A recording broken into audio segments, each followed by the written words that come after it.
பொதுவா ஒரு இடத்துல வந்து ரயில்வே ஸ்டேஷன் கட்டினா அதுல ஜனங்கள் வந்து போகதாங்க செய்யும். ஆனா நான் சொல்ற ரயில்வே ஸ்டேஷன்ல வந்து கடந்த 26 வருஷமா ஒரு டிக்கெட் கூட விற்கலைன்னா கேட்டு பாருங்களேன். இது கேட்டா இது பின்னாடி ஒரு பெரிய கதையே இருக்குன்னு சொல்றாங்க. அது என்னன்னு தெரிஞ்சுக்கலாமா? வாங்க. இந்த ரயில்வே ஸ்டேஷன் பேர் என்னன்னு கேட்டீங்கன்னா Anurag Narayan road Ghat railway station. இது வந்து அவுரங்காபாத் டிஸ்ட்ரிக்ட், பீகார் ஸ்டேட்ல இது வந்து இருக்கு.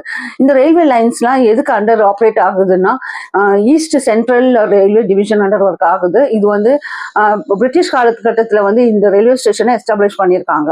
ஆனா டிக்கெட்டே விற்கலைன்னா இந்த ரயில்வே ஸ்டேஷன் எதுக்கு அப்படின்னு தானே நம்மளுக்கு தோணுது. வருஷத்துல 15 நாளைக்கு வந்து இங்க ட்ரெயின் நிக்குமாங்க.